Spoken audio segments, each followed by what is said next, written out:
আসসালামু আলাইকুম সবাইকে। আশা করছি সবাই খুব বেশি ভালো আছেন এবং আজকে আরেকটি নতুন অ্যামেজিং ভিডিওতে সবাইকে স্বাগতম।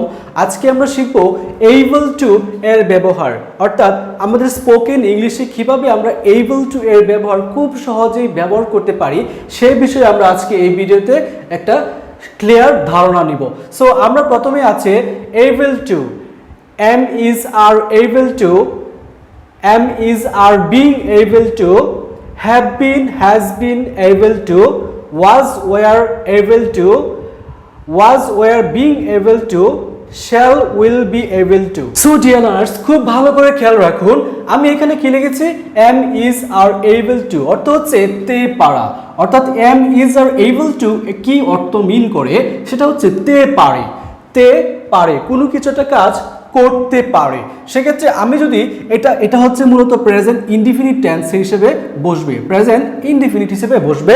সেক্ষেত্রে আরেকটা বিষয় আপনাকে খুব ভালো করে খেয়াল রাখতে হবে। সেক্ষেত্রে আমি যদি বলি ক্যান, ক্যান মানে কি পারা, কোনো কিছু একটা করতে পারে, ঠিক আছে, পারি বা পারা ক্যান ব্যবহার করা হয় অর্থাৎ সাধারণ অর্থে।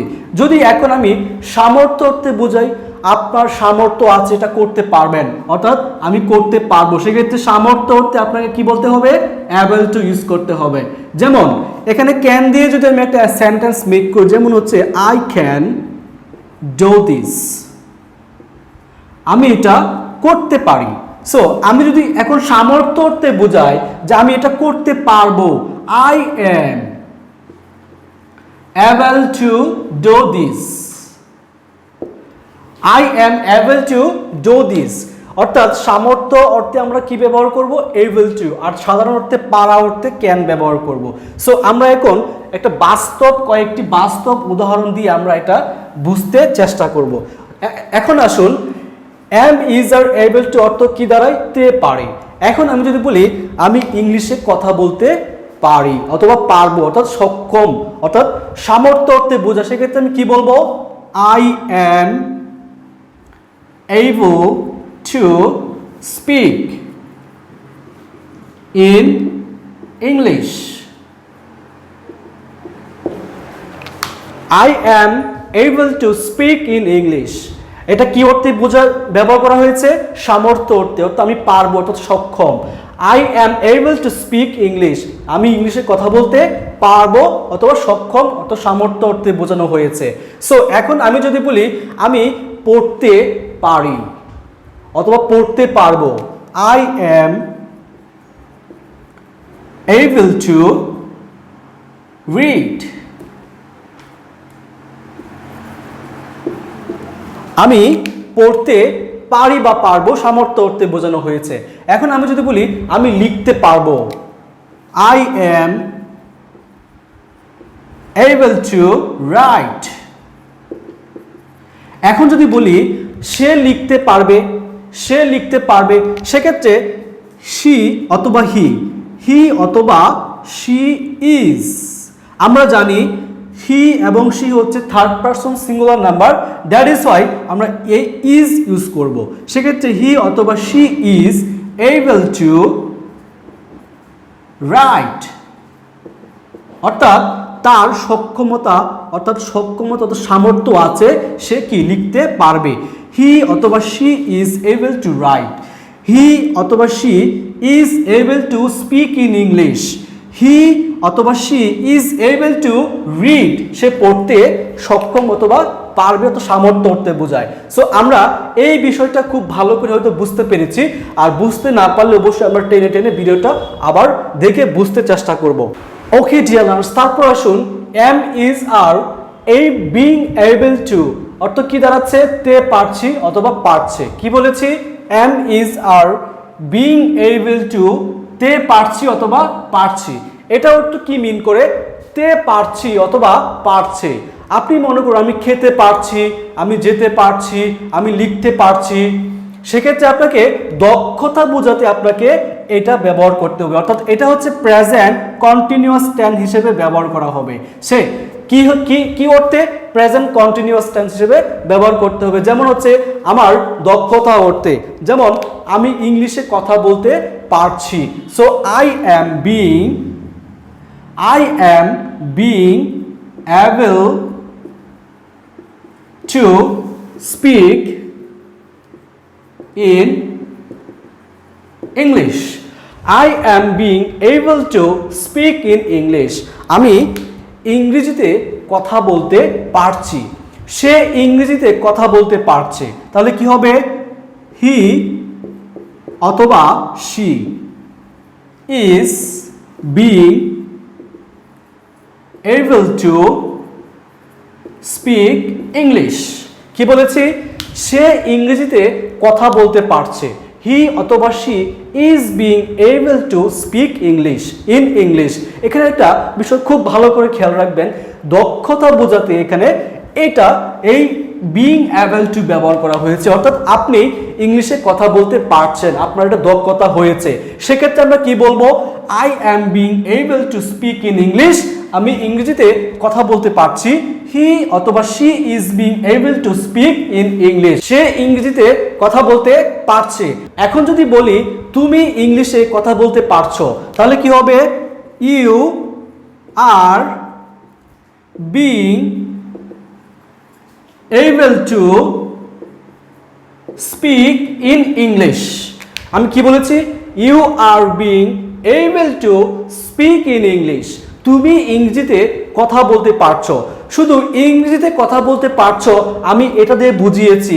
এখন যদি আমি আরো নতুন নতুন সেন্টেন্স মেক করতে চাই, সেক্ষেত্রে আমি যদি বলি আমি পড়তে পারছি, আমি পড়তে পারছি। I am being able to read. I am being able to read. আমি পড়তে পারছি। আমি খেতে পারছি। I am being able to eat. আমি খেতে পারছি।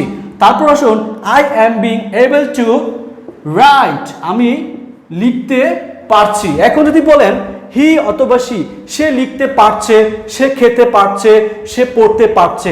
সো এরকম ভাবে আমরা এখান থেকে আরো সেন্টেন্স অথবা ওয়ার্ড নিয়ে আমরা নতুন নতুন সেন্টেন্স মেক করতে পারবো। যেমন হি অথবা she is being able to read.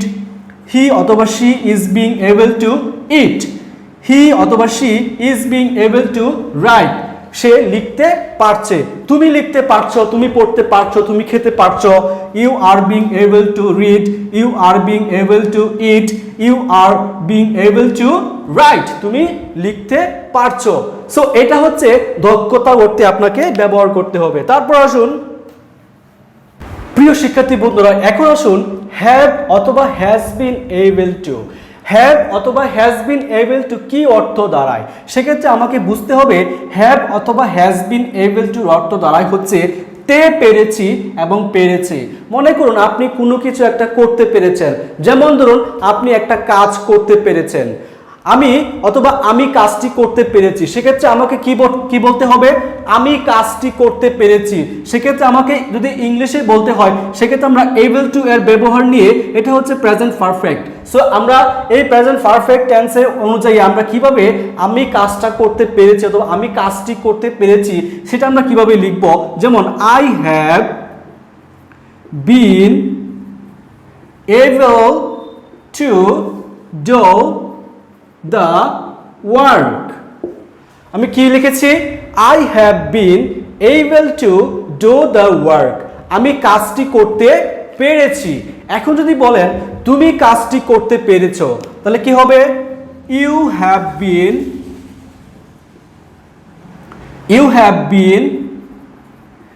able to do the work. তুমি কাজটি করতে পেরেছো। You have been able to do the work.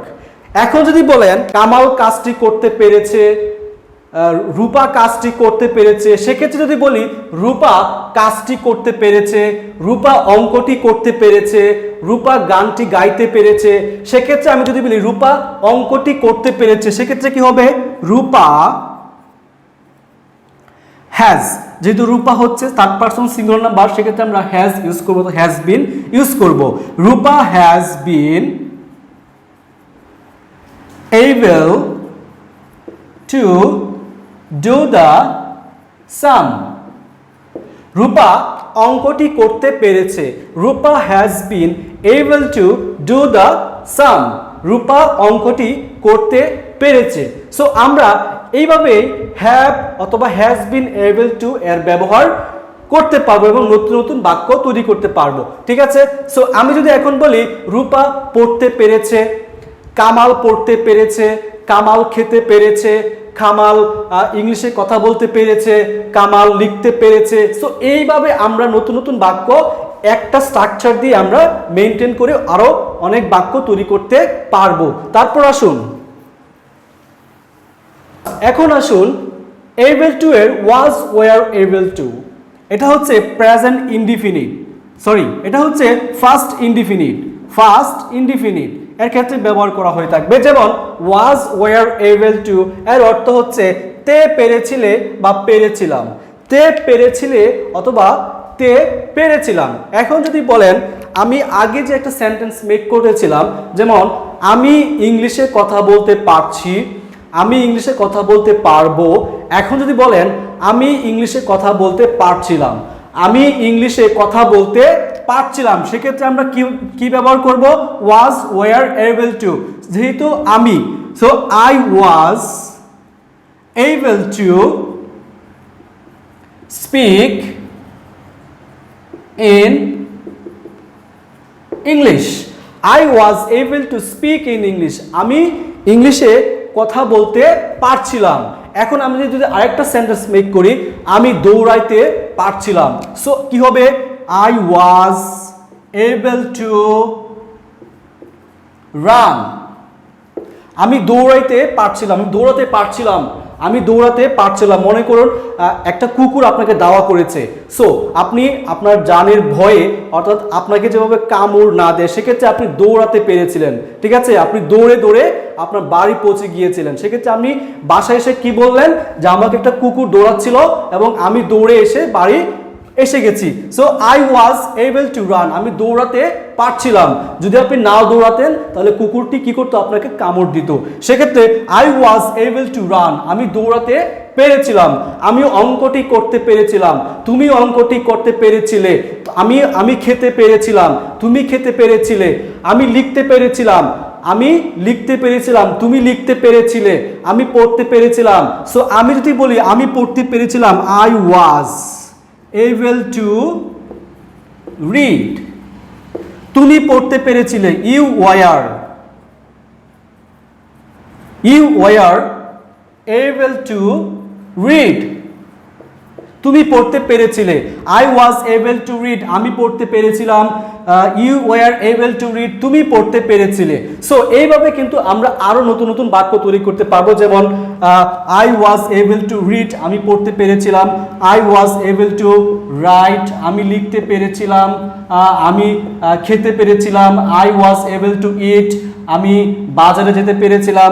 I was able to go to market। So এইভাবে কিন্তু আমরা আরো নতুন নতুন বাক্য তৈরি করতে পারবো। তারপর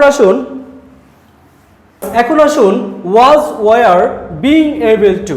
এখন কথা হচ্ছে was were being able to কি অর্থ দাঁড়ায়? was were being able to কি অর্থ দাঁড়ায়? সেক্ষেত্রে তে পারছিলে অথবা তে পারছিলাম। আপনি কোনো কিছু একটা কাজ পারছিলেন অথবা আমি পারছিলাম, সেক্ষেত্রে was were being able to ব্যবহার করা হবে। এখান থেকে আমরা কিন্তু আরো নতুন নতুন বাক্য তৈরি করতে পারবো। যেমন আমরা আগের যে উদাহরণগুলো দিয়েছি, আমরা এই উদাহরণ মেনটেন করে আরো নতুন নতুন বাক্য তৈরি করতে পারবো। যেমন মনে করুন আমি বইটি পড়তে পারছিলাম, আমি বইটি পড়তে পারছিলাম। So I was being able to read the book, আমি বইটি পড়তে পারছিলাম। I was being able to read the book, আমি বইটি পড়তে পারছিলাম। তুমি বইটি পড়তে পারছিলে। So you were being able to read the book, তুমি বইটি পড়তে পারছিলে। সো আমি কি বলেছি? I was being able to read the book, আমি বইটি পড়তে পারছিলাম। তুমি বইটি পড়তে পারছিলে, you were being able to read the book. তুমি বইটি পড়তে পারছিলে। আমি কাজটি করতে পারছিলাম। সো আমি কাজটি করতে পারছিলাম কি হবে? I was being able to do the work. তুমি কাজটি করতে পারছিলে। সো আমরা একইভাবে সেন্টেন্সটা একই ঠিক থেকে সিকোয়েন্সটা ঠিক থেকে আমরা জাস্ট ডু দ্য ওয়ার্কটা বসিয়ে দিব। You were being able to do the work. তুমি কাজটি করতে পারছিলে, ঠিক আছে? To do the work, do the work. You are being able to do the work. তুমি কাজটি করতে পারছিলে। সো আমরা এইভাবে কিন্তু আরো নতুন নতুন বাক্য তৈরি করতে পারবো। তারপর আসুন প্রিয় শিক্ষার্থী বন্ধুরা, এখন আসুন শ্যাল অথবা will be able two. Shall অথবা উইল বি এবল অর্থ দ্বারাই হচ্ছে তে পারবে অথবা তে পারব, তে পারব। শ্যাল অথবা উইল বি এবল টু কি অর্থ দাঁড়ায়? তে পারবো অথবা তে পারবে। আমি কাজটি করতে পারবো, আমি খেতে পারবো, আমি ইংলিশে কথা বলতে পারবো, আমি লিখতে পারবো, আমি পড়তে পারবো। সো এইভাবে কিন্তু আমরা নিজে থেকে নতুন নতুন সেন্টেন্স মেক করতে পারি। এখন যদি বলেন আমি পড়তে পারবো, I will be able to read. আমি পড়তে পারবো, I will be able to read. এখানে আমরা উইল অথবা শেল দুইটা ইউজ করতে পারি, তবে উইলটা বেশি ব্যবহার করা হয়।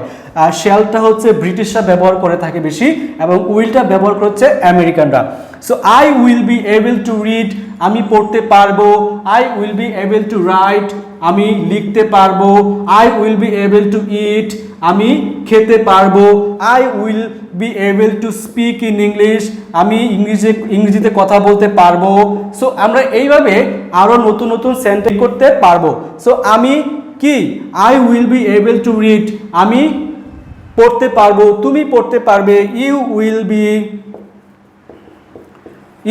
বি এবল টু রিড, তুমি পড়তে পারবে। You will be able to read, তুমি পড়তে পারবে। You will be able to read, তুমি পড়তে পারবে। রাইট, লিখতে পারবে। ইট, খেতে পারবে। ইংরেজিতে কথা বলতে পারবে। You will be able to speak in English, তুমি ইংরেজিতে কথা বলতে পারবে। সো এইভাবে কিন্তু আমরা নতুন নতুন বাক্য আমরা শিখতে পারবো, অর্থাৎ জানতে পারবো, অর্থাৎ লিখতেও পারবো। সো আমরা আজকের এই ক্লাস থেকে কি কি শিখতে পারলাম? Am is are able to, am is being able to, এইগুলোর ব্যবহার, অর্থাৎ আমি যেগুলো পড়িয়েছি সবগুলো হয়তো আমরা বুঝতে পেরেছি। সো বুঝতে না পারলে অবশ্যই ভিডিওটা টেনে টেনে দেখবে, কারণ টেনে টেনে দেখার মাধ্যমেই তুমি আরো নতুন বাক্য নিজে থেকে তৈরি করতে সক্ষম হবে, অর্থাৎ you are able to make a new sentence. ঠিক আছে? সো আজকের মতো এই পর্যন্তই। গুড লাক।